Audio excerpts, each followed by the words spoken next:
Welcome, everybody. Again, my name is Paul Roberts. I'm your host. I'm the cyber content lead here at ReversingLabs, and I'm really thrilled to be with you with a really great conversation today on our State of Software Supply Chain Security report, which came out a couple of weeks back.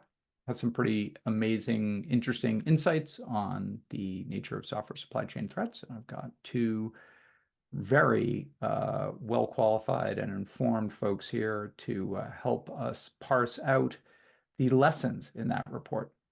Let's just go down who's in the room, who's in the virtual room with us today. Again, my name is Paul Roberts, cyber content lead at ReversingLabs, long time cybersecurity reporter and industry analyst, and have been spending the last couple of years here at ReversingLabs really covering the evolution of this software supply chain security problem and space.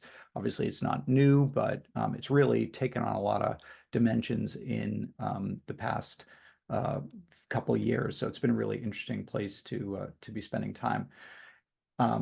Next up is my colleague Matthew Rose. Matt Rose, hey there. Introduce yourself to the guests. Well, thanks, Paul. And please, it's Matt. It's not Matthew. Matthew's what my mother always called me when I was in trouble when I was a kid. Your mother and me. Yeah, well, you know, it's still not my most comfortable moments in my life. But welcome, everybody. Glad you could attend. I'm Matt Rose, the field CISO here at ReversingLabs, and probably have met a lot of you in my travels over the years. Been in AppSec about 20 years. Had pretty much every type of role and responsibility. Done a lot of public speaking.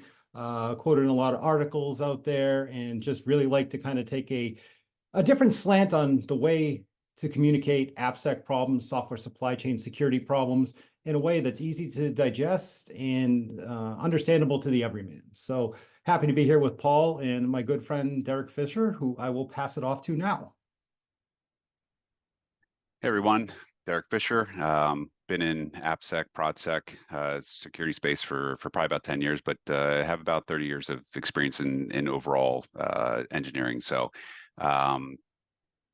pretty familiar with the space. You probably may have run into me on LinkedIn, trying to be as active on LinkedIn as possible, creating content similar to what Matt had mentioned, trying to do the right thing in terms of evangelizing in this space, because we all know that we're more secure when there's more people involved. So I'm really trying to take that forward, and looking forward to this conversation. And Derek, I'll take the opportunity because you're being modest, but you're also a published author, and among other things, have written children's books focused around cybersecurity topics. I did. So I do have a book out, the Application Security Program Handbook, which really runs through, when I was thinking about that book and laying out the content for it, the question I was trying to answer was, if I was somebody coming into an organization and asked to build up an application security program from scratch, what would I do? And what are the different components of that? And how does somebody go into their new role and really build up an application security program? So that was an exciting and wild journey. And during that period of time, yes, I did actually release a couple children's books as well. So looking back, I don't know why or how I did that or how I managed to get it done, but it's there. So the children's books, the series is called Alicia Connected. It's won several awards. I think recently was the Mom's Choice Award, and it's about a school-age girl and her friends really learning how to navigate technology in a safe and secure way. So it was more of a project of passion than anything else, but it was really enjoyable. So yeah, and an incredibly important and relevant topic as well. Okay, so obviously the topic today is the state of software supply chain security. This is an annual report that we put out. This is a second annual report, came out in early January. And we'll make sure that you got the link to download it if you haven't done it already. This is a report that really aggregates a lot of the, ReversingLabs is a company that does both threat intelligence and malware analysis, but also software supply chain. We help customers around software supply chain issues. Those two areas are quickly converging. And this report really pulls together a lot of the data from our own research and from our own platforms to, shed a light on, the shape of the software supply chain security space. So the agenda today, we're going to talk about the state of software supply chain security report. We're going to talk about some of the big takeaways from the report, some of the things that you need to understand as you're reading it, and even more importantly, kind of the implications for organizations, things that need to change within your organization, and then also looking ahead to 2024, what are some things to kind of be aware of that are coming down the pipeline, either regulatory or threat wise, or both. So we're gonna be talking about that as well. Here's a quote from our chief software architect here at ReversingLabs, Thomas Perchin.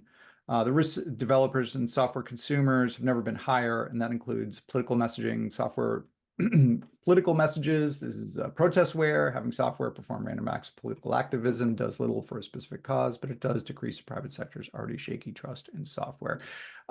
That's a comment regarding one of the trends that we spotted this year, which was increase in protestware, which is something else that is, organizations need to be aware of.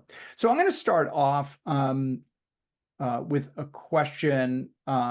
It's really for both of you, but Matt, I'll throw it to you first. One of the big findings of our State of Software Supply Chain Security report was a 1,300% increase going back to 2020, over 3 years, in malware threats via open source platforms, open source package managers, NPM, Python package index, and so on. That was 28% jump just in the last year, 2022 to 2023.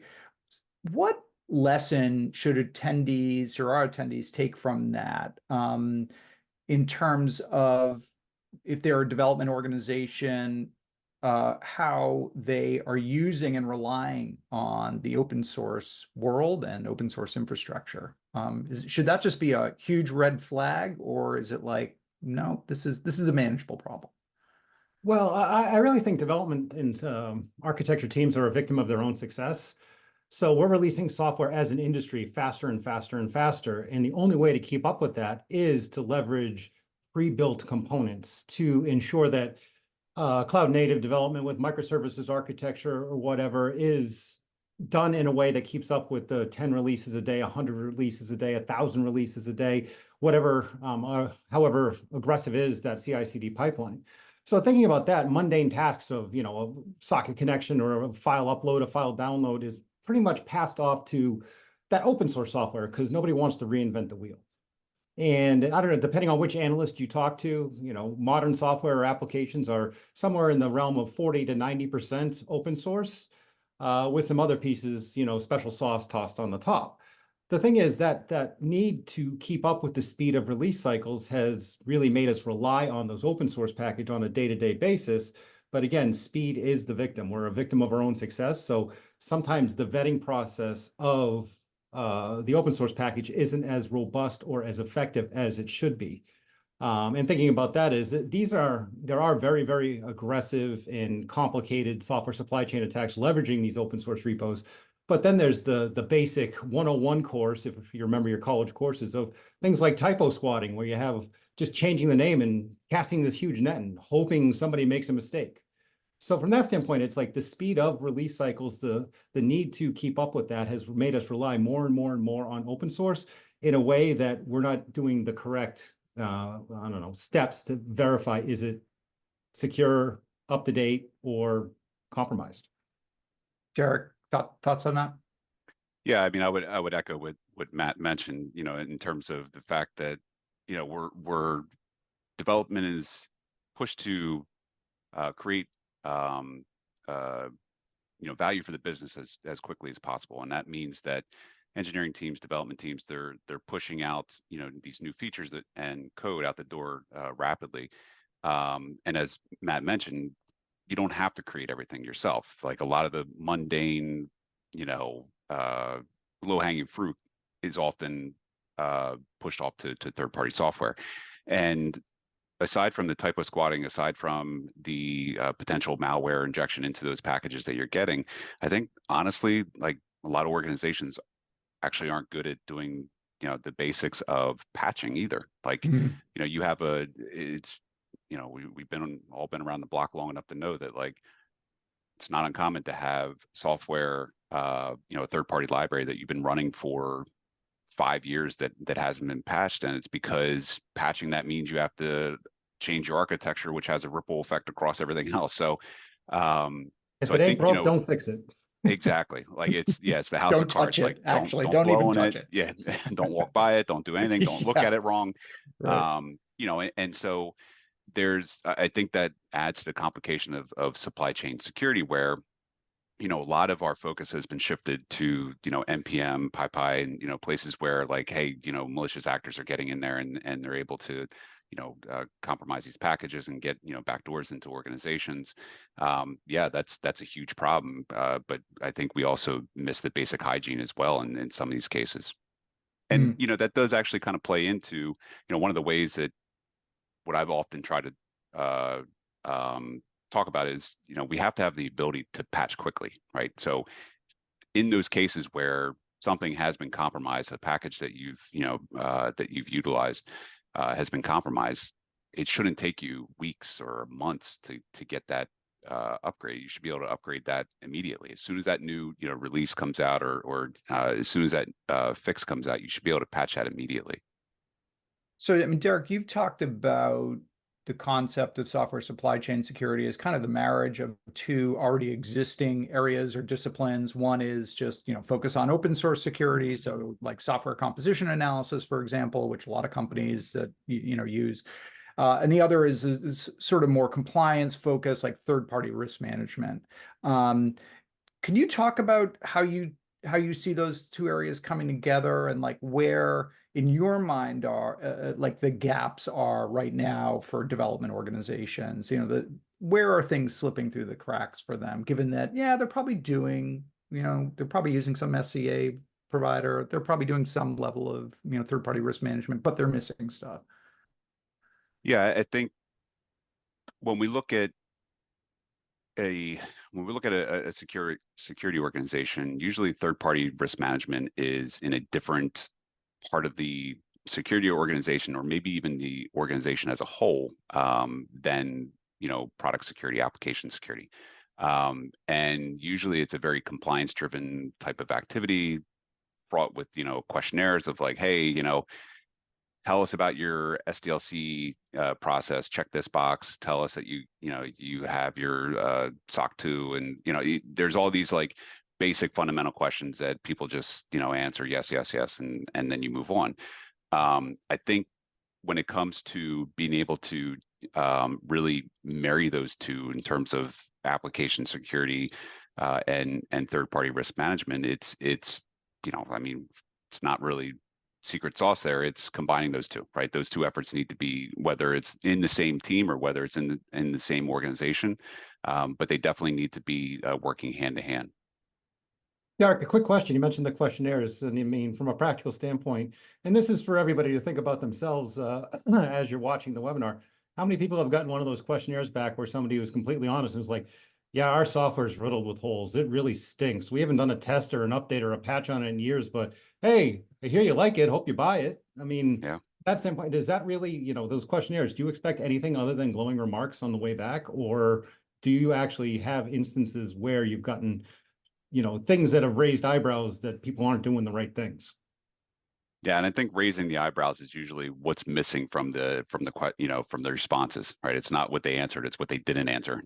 That's usually what opens up the like, hey, something doesn't look right. But you're right. I mean, we're not going to go out and tell people like, our baby's ugly, right? It's we're going to make sure that that things, at least the questions that you ask for these external vendors and parties that you work with, the responses you're going to get back from them are going to be only glowing reviews. So.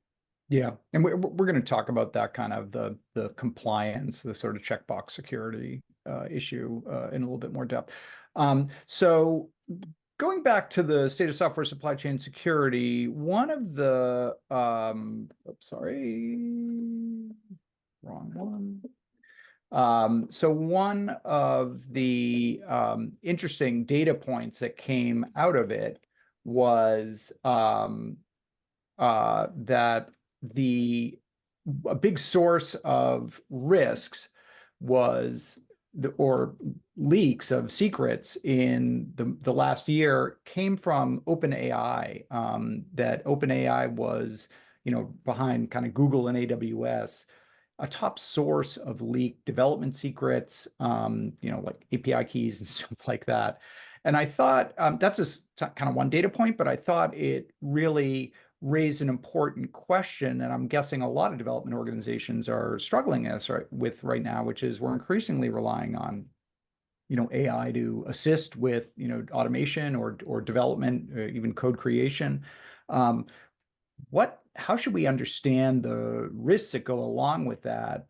Leaked secrets is just one of those, and obviously it's a considerable one. But what are some other things that development organizations need to be thinking about with regard to supply chain risk and use of AI, large language model AI for code creation and so on? And I don't, Matt. Sure. I mean, I'm thinking about it this way too, is like people are leveraging this for, solving problems. Again, they don't want to do the mundane. They want to get help with writing the correct script or the correct code module or get information on the correct architectural spec for, one of the cloud services.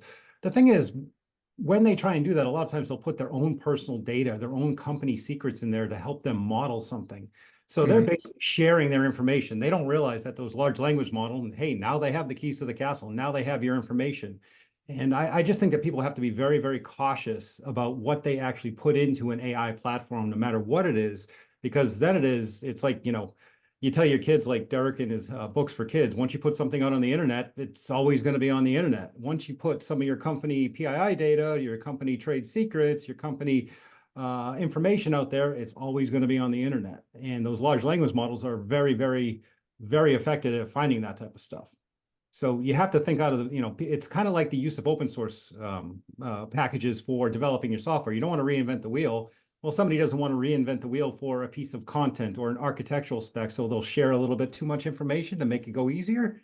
And all of a sudden you've opened the door, even though you have the greatest security program in the world or checks and balances, you've just let everything out the door and let the world see it. Yeah, and I'm all aboard the AI train. I use it frequently. But I know the risks, right? I don't put content in there that's sensitive or I don't put any kind of sensitive information in there. But you can see how, if you're using something like Visual Studio Code or Copilot, GitHub Copilot, and you want to just have it spit out a basic function in Python, it'll do that in like drop of a hat. And I remember the first few times using that, I was like, this when I was a developer, this would writing this function would have taken me an hour, and here it did it in a couple seconds. But then you can see on the flip side of that, somebody working at Coca-Cola putting in the secret sauce for Coca-Cola and saying, hey, how can I make this recipe better? That's now out there, right? These large, if you're doing that in ChatGPT, that those models, I mean, the intention is that they're constantly getting smarter. The way they're getting smarter is by learning off of the inputs that are coming in.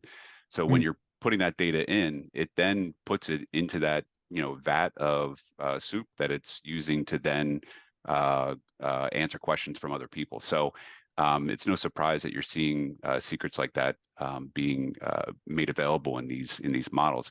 I think for a lot of organizations, they're getting wiser to that. And one of the ways to sort of combat this is to ensure that you're using an internal LLM, right? Make sure that you have something that's not connected to the Borg, right? It's not connected to the larger models, but make sure that you have one that's futile. Yeah, make sure that you have one that's, special built just for you. And I think we're seeing that in the AI space where these models are getting smaller and more purpose built, and very, directed towards a specific purpose. So we have a question sort of related to that in the QA from Abi. I'm glad to hear you raise OpenAI. I'd like to hear thoughts on risks with open source models that can be downloaded from sites like Hugging Face. And actually, we've seen some security issues that have come up from that very site. Thoughts on that, Matt or Derek? Understanding what risks are inherent in some of these, models that you might be downloading and applying. I think the problems change, but they stay the same. When we talk about these models, how's that differ? And I'm not, dismissing the question because it's a very valid question, and it has its own, implications there. But I mean, it's a matter of trust, right? We don't trust.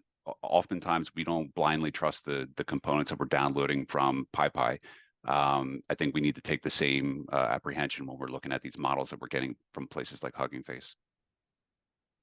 Yeah, I agree with Derek, and I think the process is defense in depth. I mean, sure, use something if it's going to help you, but make sure that you're doing the proper testing, the proper validation of whatever you're downloading and using within your applications. I mean, that's the biggest thing is people just think one scan with a software composition analysis and then they're done. I mean, things are constantly changing, constantly moving. I like to say that, application security and software supply chain security is a bad thing coming out of the pandemic, but it's like a virus. It's constantly evolving. It's constantly morphing. And it may be totally secure at 9 a.m. in the morning on a Monday, by 3 o'clock on a Tuesday, that's not the case anymore due to something that nobody even thought about. So just defense in depth in many different ways, not only looking at the package, but then the final product as a final exam of whatever you're building to make sure something didn't slip through the cracks. And that's why I say shift left used to be a huge thing in security. I'm saying shift everywhere. You have to shift everywhere because the risk is different everywhere. Yeah, go ahead. Oh, sorry. Go ahead, Derek. Sorry, I'll just add one last point there. Specifically around AI. I think one of the things that is important for everyone to realize is that you cannot offload responsibility to AI. You have to, that's why, especially if you're using something like ChatGPT, which again I use frequently, but I don't take it I don't take it as it is, right? It's a matter of getting maybe a little bit of a push in a direction and say, okay, but then you have to verify that. You have to verify that information. You have, Right. If you're using it as a research agent, that information needs to be verified. And I think that's the same, when we're looking at these models to ensure that there still has to be human interaction there to verify that what is being presented is accurate. I just, as it turns out, I have a podcast called Security Ledger Podcast and just talked this week with this Gary McGraw, who started Cigital and invented, building security and maturity model. And he started a new group called Berryville Institute of Machine Learning. It's a nonprofit that actually just does security analysis of AI and machine learning. So they just actually came out with their second report on architectural risk analysis of large language models. And one of the points that Gary made was really just around this, like one of the problems as they see it is that a lot of the leading OpenAI, a lot of the leading AI companies, no names mentioned, have a sort of black box approach to their technology, which is you actually don't, as a user, consumer of that, don't really understand how these language models work, what is feeding them, how they're, reaching the conclusions or creating the content that they're creating. And that, as an enterprise using that creates a lot of risk for you, like putting your organization at the, mercy of a black box technology that you don't really understand. I think that's kind of what you guys are saying, which is you need to understand, what's in that and, how it works before you put all your eggs in that basket. But I actually shared a link in the chat to their latest report, and it's really worth reading. Yeah, Matt, go ahead. I mean, it's kind of like, but I thought if AI said it was this, it had to be true. If AI, it's like that's the commercial that everybody loved. Right. If it's on the internet, it has to be true. And by the way, I am not a French model. So if everybody remembers that, if it's got on the Yeah. internet, it's got to be true. I don't really look like a French model. Right. Well, So Gary, AI could not be accurate. right. Sometimes. I mean, Gary talks about that. One of the things he says, like, oh, we talk, people talk about AI hallucinations, which is like a euphemism. He's like, it's not a hallucination. That's the model getting something wrong, right? Like when you ask AI to write a legal brief for you and it makes up a bunch of cases that don't really exist as precedents, that's not a hallucination. Like that's the model not working. And like, so Right. we need to be kind of honest and frank in our conversations about the limitations of some of these before we just sort of be like, oh yeah, here's some really important work we need you to do for us. But Anyway, I think it also goes yeah. back to something Matt had mentioned before, is that, organizations offload, you can build your own AI. Mhm. But you need the power of a small city to run the hardware in order to do that, to store the And data. $100 million, yeah, Right. to It's build the not model, cheap, yeah. right? So you can go do that, and you can make it exactly the way you want it. Now, of course, you have to protect that because, poisoning and all the other stuff that goes along with that. But, the bottom line is, do you want to go through that effort and the years that it takes to do that, and the money and processing power, or do you want to just use GPT or use some other language model that you download from, Hugging Face to just get it up and running? Yeah. And I think, that's kind of the balance that organizations have to take. Okay. So kind of going back to the question on, this balance between, agility and security. Obviously, one of the things that continually comes up is, well, do we need just more regulation, more oversight of, development and, application development and software creation? Obviously, the federal government has, certainly in the last 2 or 3 years, kind of taken a more aggressive approach on this with the executive order on cybersecurity and some of the requirements that are being put on federal contractors now around, for example, generating an SBOM for software and services that they're selling to federal agencies and so forth. I guess, Matt, you brought this up. I mean, one of the dangers with going too far in the regulatory direction is you do kind of get this checkbox compliance, right? Which is companies are like, okay, well, here's what I need to do, and so I'm going to do that and nothing more. I'm going to check all my boxes, but I'm not actually looking at things kind of holistically and really talking about, what the risk is. I'm just looking at what I need to do, and I'm doing that, and then I'm considering the job done, and I'm moving on doing other things.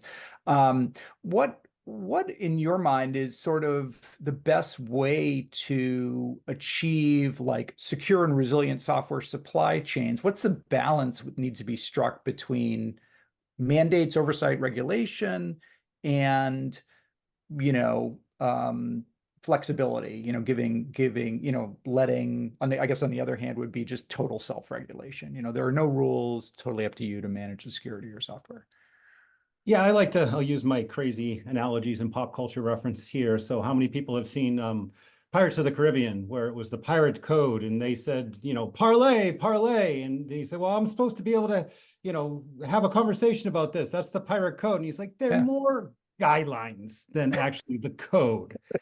And that's what we're dealing with now. These regulations are great as written on paper, but as a practical use case, they don't work as well. Because I'll give an example. I mean, I'm very, very for secure by default, secure by design, which is something that's being repeated a lot by a lot of government entities, that the software and applications have to be secure by default, secure by design.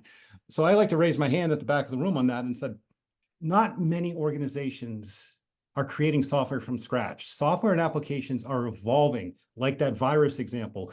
They started years ago. They have branches off the main trunk that rejoin the main trunk, feature releases, bug fix releases. It's this thing that's constantly changing.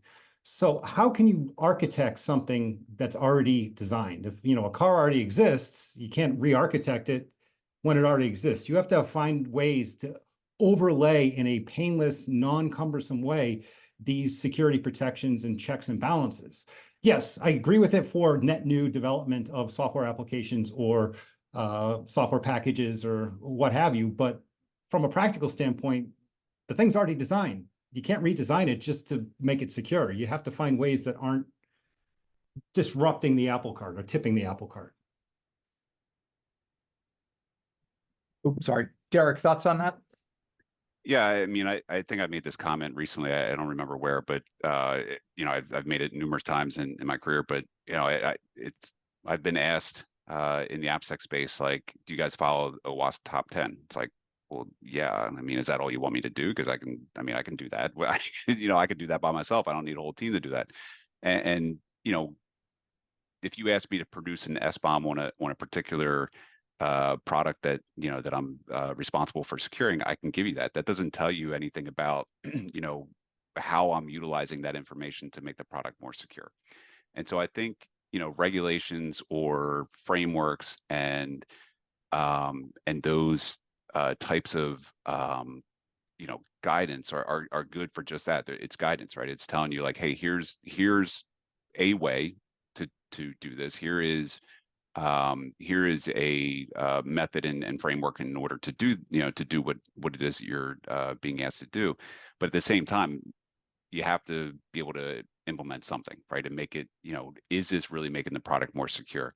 Mm-hmm. I think when it comes down to regulation, if there's, teeth behind those regulations, like HIPAA is a good example. When HIPAA came out, it was like, okay, we got this new regulation. It didn't mean healthcare suddenly got more, secure, because there wasn't really enough penalties in it to really make it painful for organizations to adhere to that. So I think those are it really depends on how they're enforced and what the impact is for being out of compliance.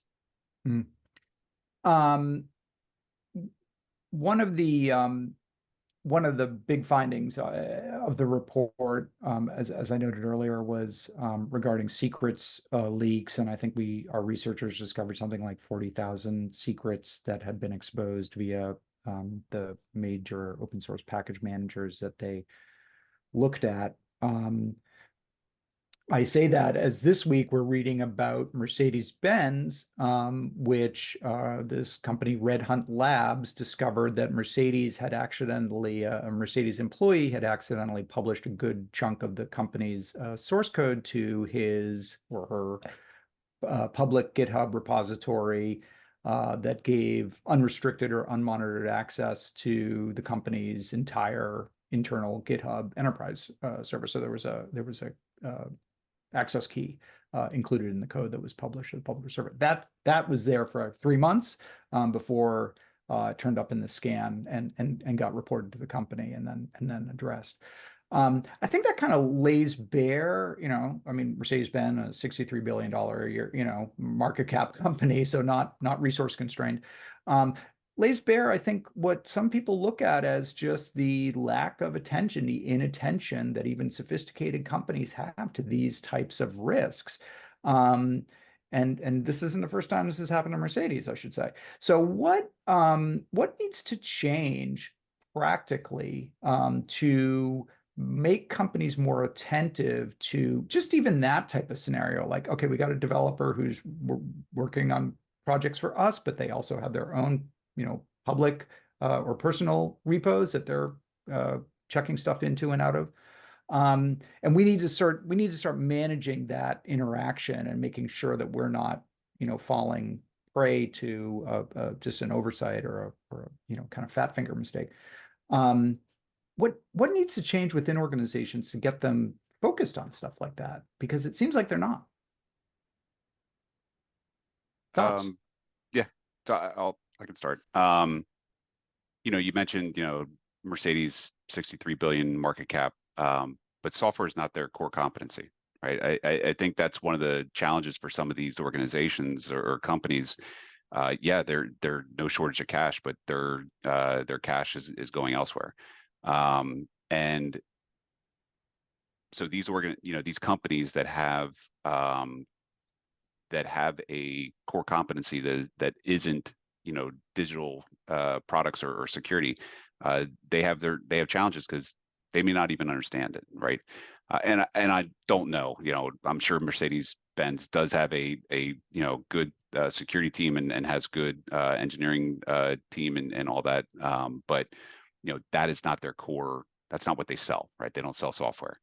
But honestly, it comes down to, and it's a really kind of unsexy answer here, but it does come down to training. I think the engineers that are working on these products, it comes down to some basic training of this shouldn't be done, right? And maybe even an unpopular opinion would be if there's if there's proof of some type of negligence, maybe somebody needs to be made example of. But in reality, I think there are a lot of controls. I shouldn't say a lot, but there are a handful of controls that can be put in place, whether it's, again, they're all kind of like unsexy, unglamorous type things, but, logging, monitoring, making sure that you're watching these public repos. There's services out there that will do that for you. Having technical controls on the endpoints to make sure that, developers don't have the ability to push code to a public, repository. So there are, some controls that can be put in place, but I think honestly it comes down to education of the engineering team, the development team. So first of all, I'll remind the audience that we are taking questions. Use the Q&A feature, and we will be happy to get to your questions, certainly as they seem relevant. And in fact, we've got a question that was raised regarding that kind of speaks to this, which is, what are your thoughts on the frequency on scan frequency given the rapid change in the software supply chain landscape? So that sort of speaks to that question of secrets leaks and stuff like that. Scan of what is my question? Because when you say scan, that's just an open verb. Is that the source code, the open source packages, a running application, the APIs? Yeah. And so there's this 27-headed monster you have to talk about when you use the verb scan. My guess is it's all of the above, right? So source code scans for sure, looking for vulnerabilities, but I'm guessing also sort of like this type of thing, like scanning, looking for, hey, have we exposed any, private keys or credentials out there in public repos that could give somebody access to, or I mean, that's my read of it. I don't know, maybe I'm misreading it. Well, I'm going to use the Glassboard here for a second. It's from Rusty asked that question. It's a good question. Oh, Rusty. I think I know Rusty. So think about, our applications or software, are they an entity, an island to themselves? And we're talking about secrets. The answer is absolutely not. Everybody's leveraging some sort of secret to connect this ecosystem that connects to other ecosystems.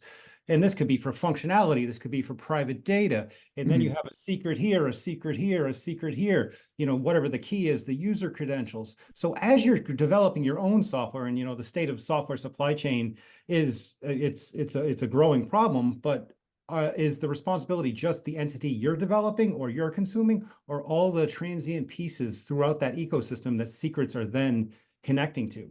Because again, it's this, where are the walls? Where does the capability, functionality, privacy exist once you start spreading everything out with secrets, APIs, interconnectivity of functionality, so on and so forth.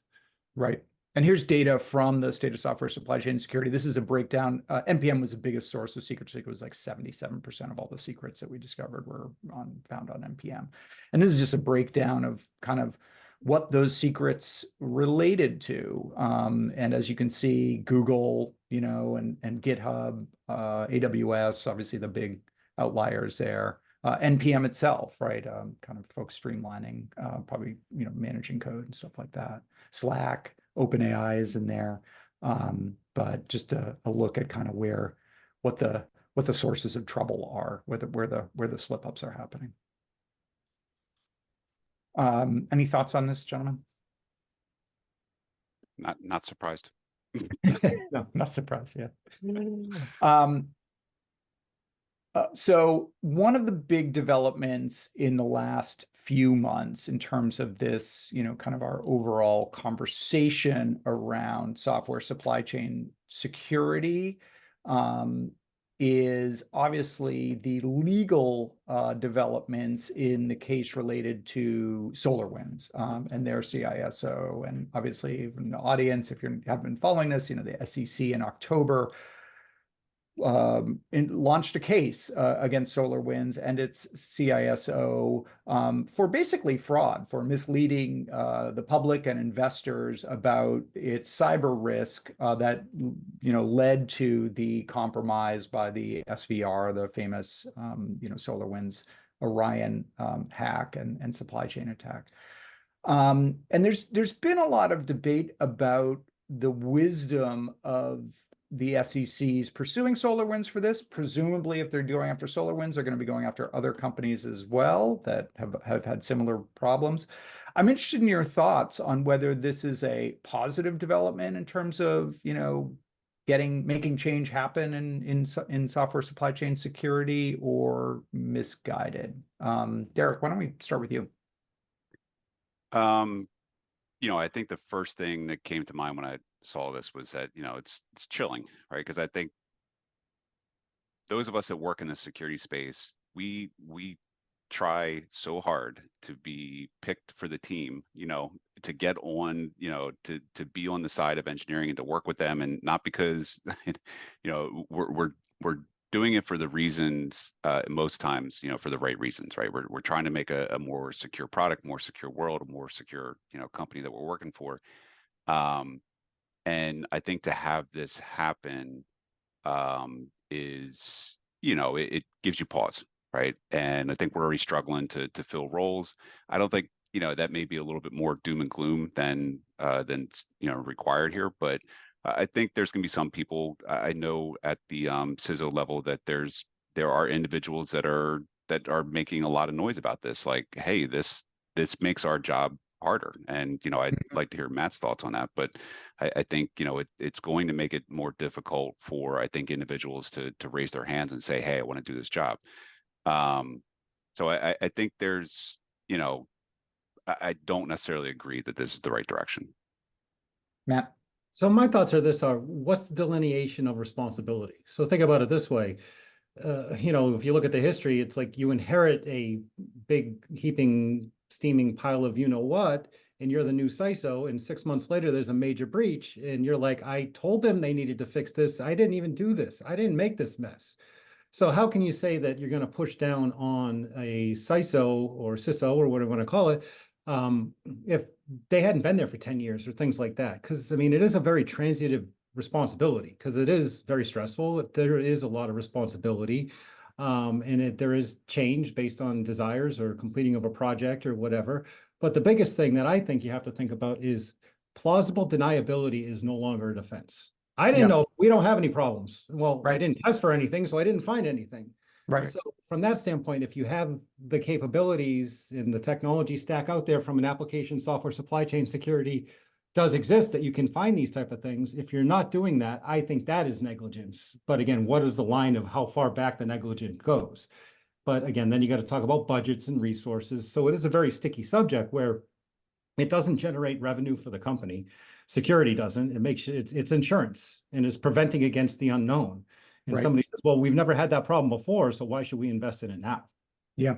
I just think, Matt, I'm sorry, one other point I just want to make here is I think Matt brings up a great point about, where does the trail end? Because if you are put in charge of a security organization that's in shambles and you don't get the budget to fix it, is that really your fault? You're then given a shoestring budget to try to, patch something up that is, you're put into an impossible situation, and then you take the fall for it. Like, again, I think there's probably cases where there can be clear negligence, where someone was clearly negligent, clearly did the wrong thing, then that, perhaps makes sense. I don't think this was the case. I just did another podcast with Niels Provost, who is a foundational member of the security team at Google, and went on to, have a remarkable career after that. But he said the very same thing. He's like, the problem is really incentives, and for a CISO who comes to a board or a a executive team CEO and says, you give me $2 million and we can invest in this area and address this risk and this risk. And the CEO says, okay, well, so if I give you that money, you're going to be able to tell me we're not going to get hacked? And the CISO says, well, no, of course not. I can't make that promise. We're going to reduce our risk, but I can't. And then the CEO says, well, then that money is going to go to something that I know is going to increase revenue, increase, earnings and benefit our shareholders, because that is, more or less guaranteed for me. And minus the disincentives, right? Minus the costs of bad security. That's actually for a profit-focused organization, that's a rational decision, and like you guys said, it's hard to blame the CISO for that. They're just operating in the environment that we inhabit. So Sean has a really good question.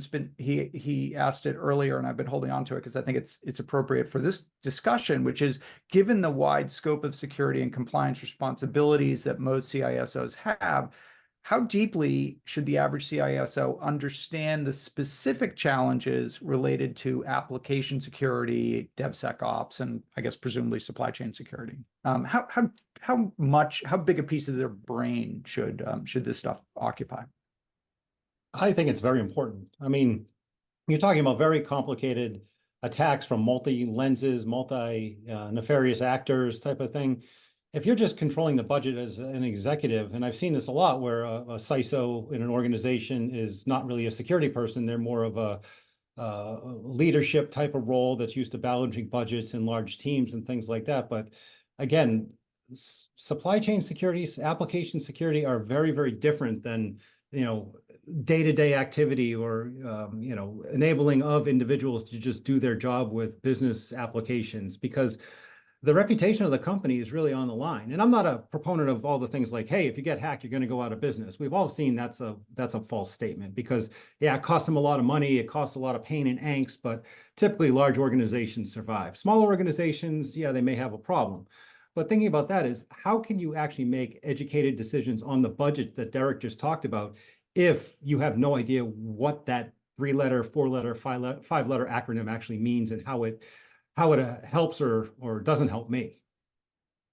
Yeah, and I mean, that question hits me right here, because I spent a lot of my time in AppSec and a lot of my time trying to convince other people what it means and why it's important. Mm-hmm. And I think that my phrasing around that for most of my time in application security has been, if we spend our time protecting or creating more secure applications, then we have less reliance on the stuff that is used to protect it in operations or in production, right? Now, of course, that's a very easy blanket statement to make.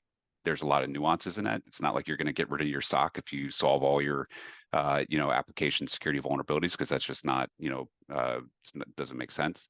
But I think the reality is that, and I think we're seeing those efforts pay dividends, in the sense that engineering teams are becoming more security savvy. And I'd like to think that that's because we've put a lot of attention on application security in recent years. But the head of the security team should know more than what is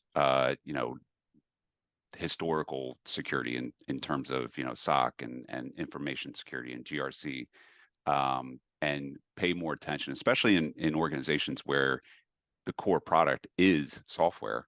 The CISO does need to know what goes into securing that software that we're selling to our clients. Well, Derek, I think another point to have here is I agree with you that I think development teams are more security aware, but again, they only know what they know. If they don't know what to look for, they won't find it. And it's pretty much understood across the industry for vulnerabilities in open source vulnerabilities and things like that. But it is the unknown. Most of these software supply chain attacks we're seeing are novel. They're new. they have the same DNA as something else, but if you go to look for it, you'll never find it because you didn't know what to look for in the first place. And that sounds like a chicken and the egg situation, and it really is. So from that standpoint, I think you have to enable people to do the sniff test. And what I mean by the sniff test is, you take out the milk. Does this smell good? Is this gone bad, even though the expiration date says it's still good? I don't know. You have to do that with your software too. You have to look for the things that are anomalous, things that don't look totally copacetic. And that's how you basically identify the trail, the breadcrumb trail, the Sherlock Holmes, the Columbo stuttering, investigator of finding things that don't look that lead to a bigger cause. Because that's what we're seeing in terms of software supply chain attacks. It's not just A happens, you do A and B happens. It's 17 things happen and they all look kind of interesting, but not that interesting, which lead to a major attack. Yeah, I couldn't agree more. Okay, so we're coming up on the top of the hour. So first of all, I want to remind the audience, we are obviously taking questions. So if you've got them, speak now or forever hold your peace. We're running up on the end of the session, but I'm happy to take questions if you got them. Just use the Q&A feature. I wanted to ask Derek, you and Matt, one of the recent headlines you may have read is, Microsoft and HPE both disclosed a pretty serious attack by Russia's SVE, aka Cozy Bear, that involved, compromise of Microsoft's network, and then, leveraging an attack on the, Office 365 email and invasion of some sensitive email inboxes, obviously espionage related.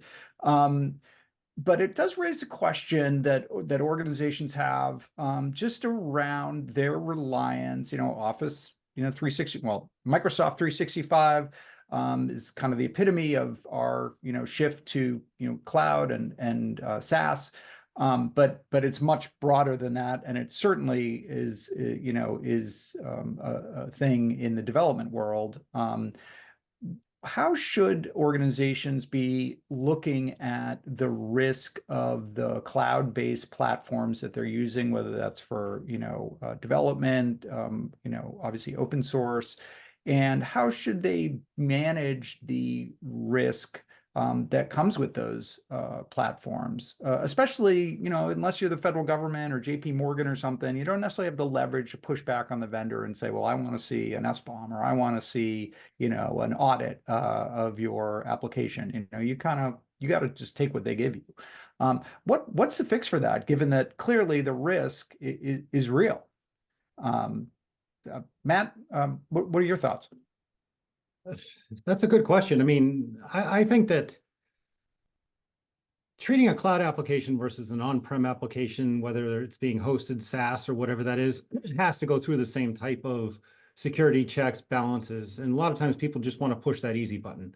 Hey, I don't want to roll out, desktop installations of Office everywhere. I'll just use this Office 365. But hey, my hands are done. Now it's Microsoft Spot. It's that false sense of trust that I think is driving a lot of this opportunity for these nation state attacks. Because again, these nation state attacks, they could go try and hack individuals to get credit card numbers or social security numbers, but they hack a software supply chain attack against a major entity like a Microsoft, and that is then distributed to thousands of people. It may be a longer process to actually figure out how to do it, but the benefit to them is so much greater. So I think that people get complacent in terms of just accepting that SaaS-based product is secure. And what happens when you assume something. I won't say it out loud because we're actually having a family-friendly webinar here today. This is a family webinar, Matt. Yes, it's a family-friendly webinar. We have to do the correct things, and that is to push back. And a lot of times smaller companies don't have that ability to do it against a giant like Microsoft. And I think that's where there has to be some sort of check and balance or monitoring organization that says, here's the information, and allows for you to feel secure about using that as a entity that really relies on that to operate your business. Okay, related question. We've talked about for years, defense in depth in the context of like network security. Increasingly, it seems like we need that for supply chain security as well. But I guess I would ask you, what would defense in depth look like for supply chain security? What are some of the controls that maybe organizations aren't using now that they should really take a hard look at? I mean, do you want to go baby steps or you want to go full bore? I mean, I thinking one of the first steps is, you're leveraging let's say a business tool to do your day-to-day, thinking about email systems and the attachments associated with email systems, which cause that rampant execution of ransomware for organizations, just hoping somebody would click on a fake shipping label or a fake PowerPoint presentation that basically institutes that ransomware attack. Using abuse boxes, using analysis of the attachments, I think is paramount to knowing what's happening. Because again, you could give all the training in the world that don't look at, don't open attachments from people you don't know. Well, a lot of times they look like people they know.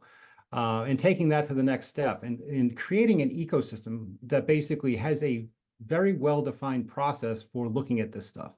The biggest problem I see out there is people just do things, every time they do something in terms of reviewing an attack or something, it's the first time they've ever done it, and then they destroy that program and then start again for the next one. Is automation and integration into the way you operate your business so it's as seamless as possible. Out-of-band processes just don't work anymore because things are moving so fast.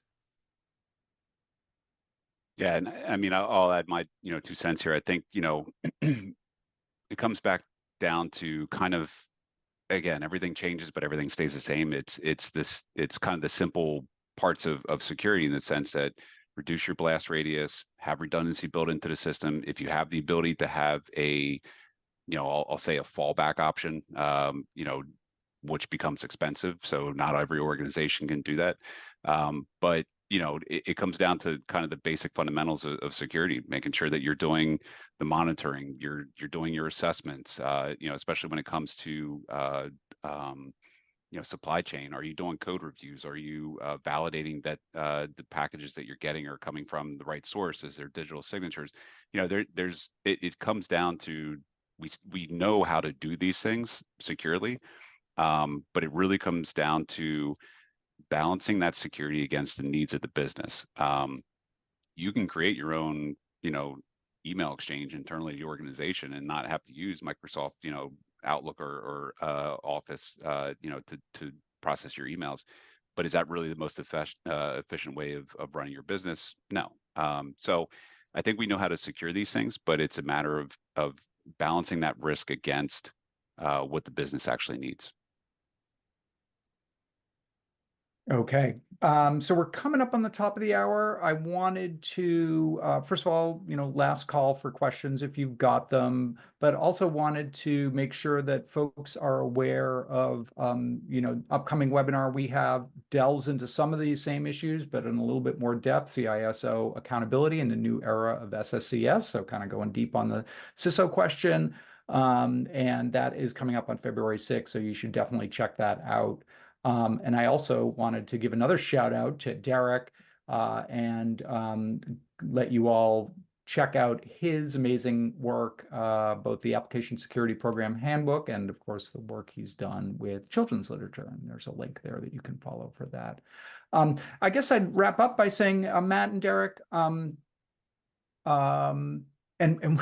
we've got actually a member of the webinar who is doing security at Mercedes-Benz. So they reached out, and so we're going to definitely connect you to some resources that you might use and take advantage of. But Matt and Derek, do you have any closing thoughts, either just takeaways from the state of software supply chain security or just finishing thoughts for our attendees? I'm just glad I didn't trash Mercedes-Benz security team. No. I appreciate this conversation. I think, this obviously, this problem isn't going away. It's going to continue to be ever expanding. Once we got a hold of how cloud changed everything from a security perspective, along came AI. So I think, we're in a space that's ever evolving. I think it's important for us to be able to share this information with as many people as possible. And I appreciate you having me on. Matt, thoughts? I'll be short and sweet. I'll use Ron Burgundy again and my own flair on it. Stay vigilant, application security world.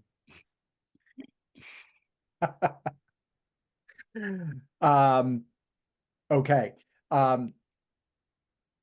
Matt Rose, Derek Fisher, I wanted to just thank you both so much for coming on and doing this conversation. It's been amazing. Everybody, thank you for your questions. Actually, you've got some really great questions, and you'll all be getting an email subsequent to this with a link to the recorded video. Again, look for that in your inbox. And thanks so much. Stay tuned. We're going to have more of these coming up, and look forward to seeing you there.